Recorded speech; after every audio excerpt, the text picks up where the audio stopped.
Yeah, I think we are ready to go. We are ready to go. Welcome to 52 at 52. I'm Matt McDowell, and this is job number 13, press clipping video editor. And that is quite a mouthful. First of all, what's a press clipping? Press clippings are when companies want to find out everything that's going on about them in the media. So they hire a company, like the one I worked for, to clip things out of newspapers, or in this case, newscast shows or anything on TV. I worked for a company called VMS.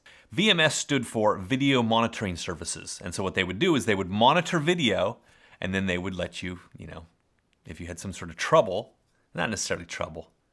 So I'm going to UCLA at this time. I'm in Los Angeles. And this job is downtown Los Angeles. I don't know why I got a job where I had to drive an hour, but I got a job where I drove an hour to this place downtown. I show up for my interview because this is my first big time, like real, official, grown-up interview. I've got a suit and tie on. That's what you wear to an interview. I think that was the only time that particular institution had seen anyone in a suit and tie. They looked at me like, "What are you here for? What are you selling here? What's going on?" And I have this suit and tie. And because I was a serious man, serious business. I am ready to edit video. I think that was the only time I ever saw anyone in a suit and tie at that place. Yeah, that was it. And it was quite an anomaly. They were laughing at me, and they would mock me in months and years to come about how I showed up for my interview in a suit and tie, because I never wore a suit and tie since. Well, in that particular place. What qualified me for this job? Because I saw an ad at the UCLA Placement Center, said we're looking for a 3/4 inch and 1/2 inch videotape editor. And I'm thinking, well, you know what? I have done that. I've edited videotape in high school for an afternoon. I made a short film and we had to edit on videotape. And so I was like, I can do that. So I show up and I'm good to go. I'm ready. I should be able to do this, no problem. Now, before I get to this next part, and one of the things I wanted to explore in this series of my jobs is how technology has changed. We've talked about the CompuGraphic CompuServe. No one uses that anymore. This falls into that arena. And so I need to explain a little bit how videotape editing worked back then. Here's how it worked. You had a record deck, and then you had a source deck. Now, the source deck was where you would want to get your video clips from, and I'll talk about what those video clips were in a little bit. So you would get this source. That was the stuff that you would want to capture on your record deck. Now, so you had these two decks, and you'd want to get one. The one had to go onto this one. The way that I learned videotape editing was you had the two decks, and they would sync up, because they had this thing called pre-roll, which was 2.5 seconds or 3.5 seconds. I can't remember what it was, but the decks you would put an in point. I want to come in right here, and I want this to come in right there. So you have your edit points set, and then you would back the whole thing up 2.5 seconds, 3.5 seconds. I want to say 2.5 seconds, and that would give time for the motors to get up to speed, and so you wouldn't get these big weird wobbly things, because the videotape you'd see these weird like rainbow.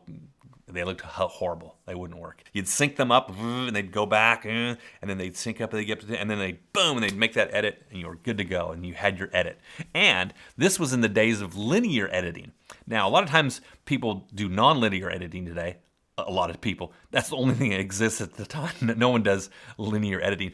But the reason we call it non-linear editing is because back in the day, it was only linear editing, which meant 1, 2, 3, and 4. You had to do those things in a sequence, in a line, as it were, linear. And if you wanted to put something in between 1 and 2, like maybe A, you were hooped. You had to start all over again. That's the way I learned how to edit videotape. And it was automatic, that pre-roll. They would both lock in, and they would both back up 3.5 seconds. Or 2.5 seconds. I'm going to go with 2.5 seconds.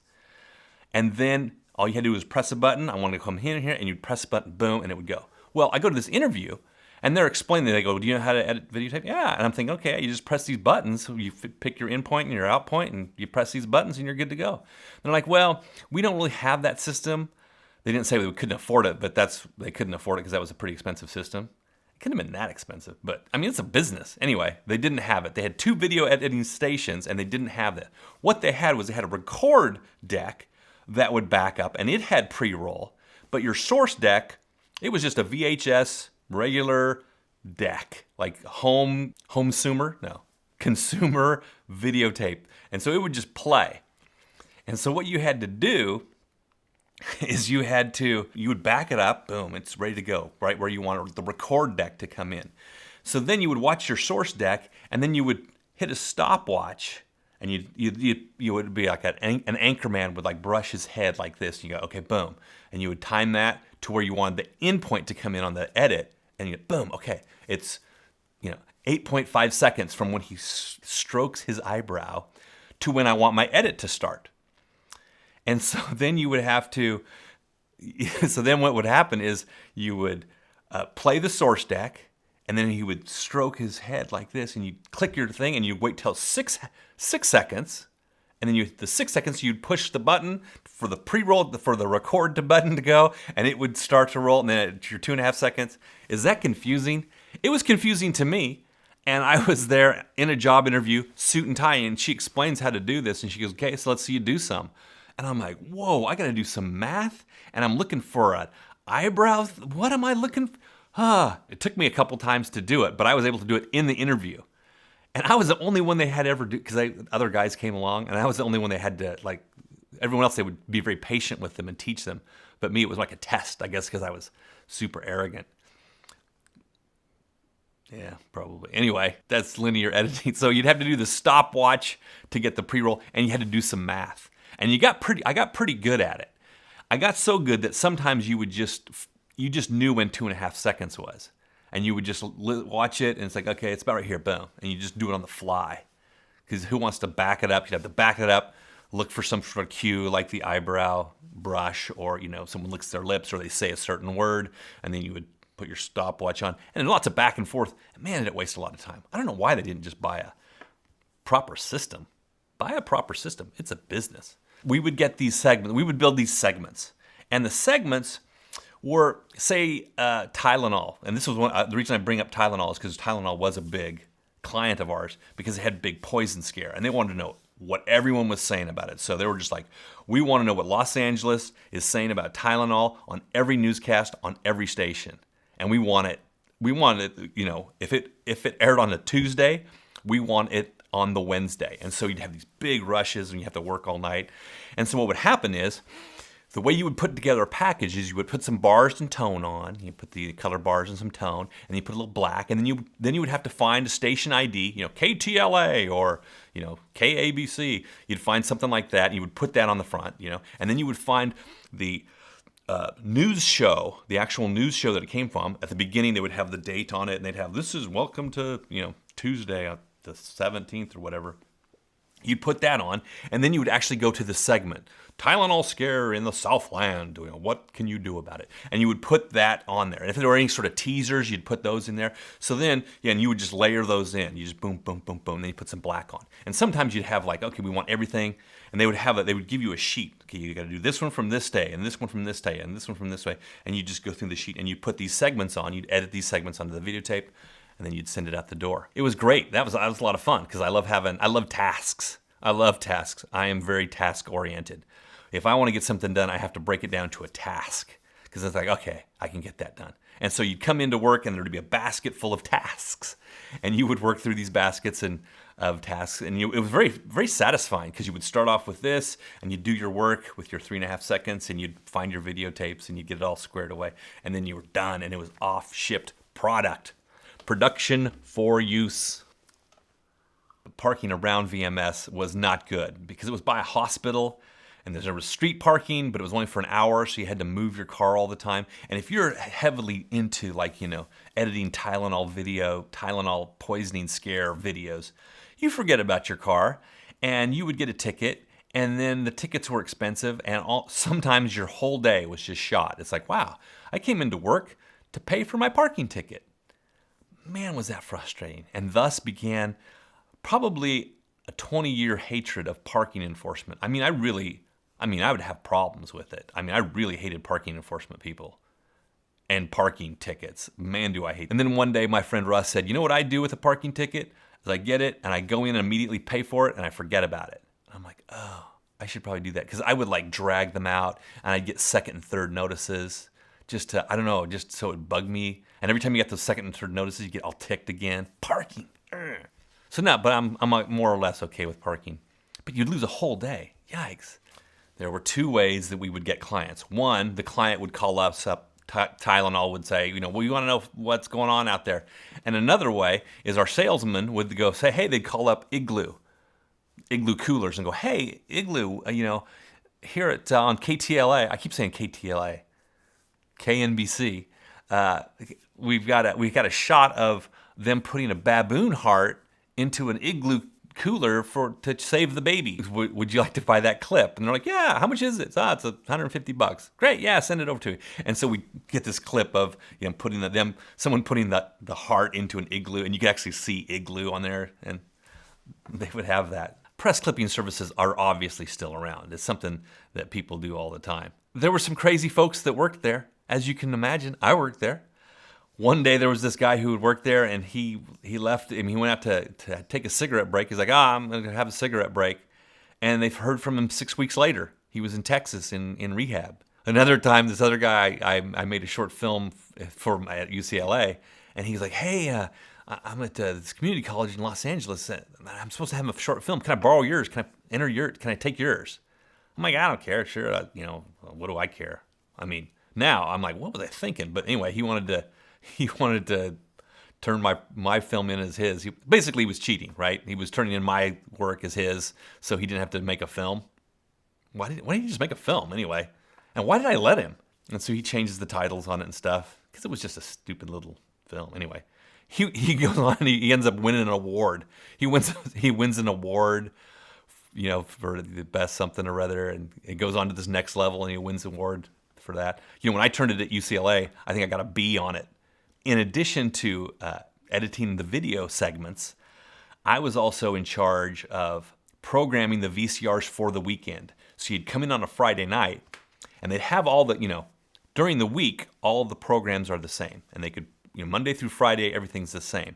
But then on the weekend, how are we getting all of this footage? We're getting this footage because we're taping all of it onto half-inch VHS videotape. And so they had a whole wall of VHS videotape machines. They probably had like 12, maybe even 20. And they were all different brands. Not all, they weren't 20 different brands, but there were like 3 or 4 different brands. And these things were constantly being, recording all of the programs. And you'd have to make all these labels, and like you have to change it at this time. And there was a schedule because this one would run out. And on the weekends, all the schedules would change. You had to reprogram 20 VHS machines. That was challenging. You got pretty good at it, but there was a lot on the line too. Because if you missed something, like Tylenol, I keep saying Tylenol. If you missed like the Tylenol thing, it's like, what happened to Channel 5? Again, KTLA. It's stuck in my head.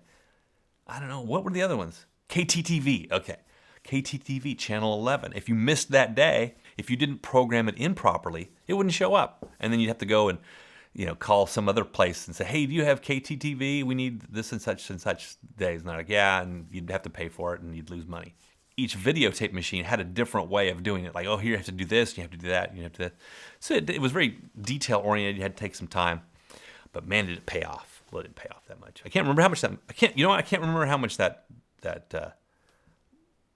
job paid. This was one of these jobs where who's ever heard of this job? A videotape, press clipping, videotape editor. And I have had a lot of these jobs, these hidden kind of jobs. Because there are jobs that we hear about, like, oh, I'm a teacher, I'm a policeman, I'm a fireman. But then there are more and more and more of these hidden jobs. And people know that they're hidden, and they don't really want to explain what it is because sometimes it's super esoteric, and you're like, what the heck? And it's boring as well. Esoteric and boring. And so people say, oh, what do you do? Oh, I'm in finance. Or what do you do? Oh, I'm in computers. And everyone kind of glazes over and it's like, okay, don't tell me anymore. Unless you're into finance and computers, then you're like, oh, exactly what part of finance? And then you delve down. It's almost like a secret handshake if you say computer and finance, or, oh, I'm in the press clipping service. Not so much that one. What do you do? I do something complicated. I do something complicated and boring. Wow, tell me more.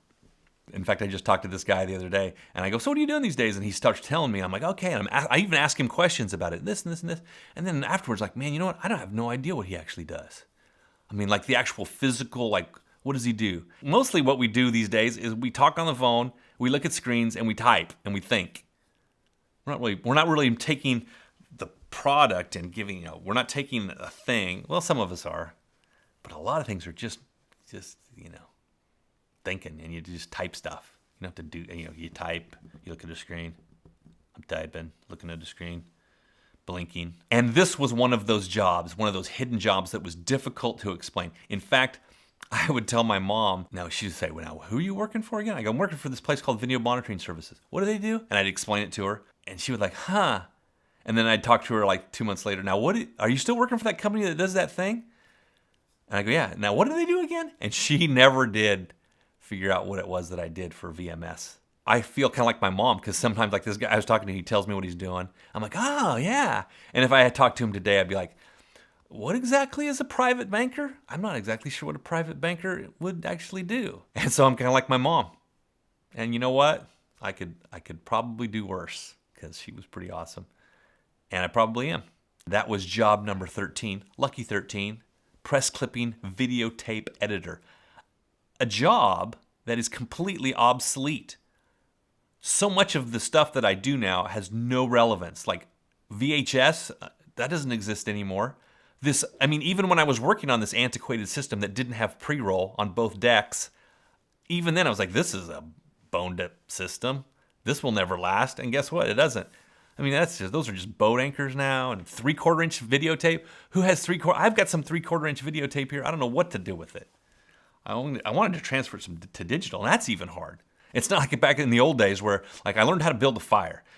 And guess what? That once you learned that skill, that was a skill that was going to last a lifetime. If you learned how to build a fire, that never went away. It never became obsolete. If you learned how to hunt deer are the same. Or if you learned how to farm properly or garden, those are lifelong skills that don't vanish. So many of our skills that we learn now, you'll learn a new computer program, you'll spend tons of time learning it, they come out with a new version, and it's like, okay, I gotta relearn this. And maybe that keeps you young. Maybe we should just embrace that. But it would be nice to learn skills that had lasting value. This job I didn't learn any skills that had lasting value. No one has since asked me how to program their VCR. But man, I did it a ton. I can do it. I'd probably have to get the book. Thanks for watching. Tell your friends. Still no tagline. 52. Maybe like a jingle. 52 at 52. See what you can do. Did it. Oh, anything else I wanted to talk about? That was a pretty technical one. Thanks for sticking with that one. That got a little complicated. Yikes. I thought this was going to be easy.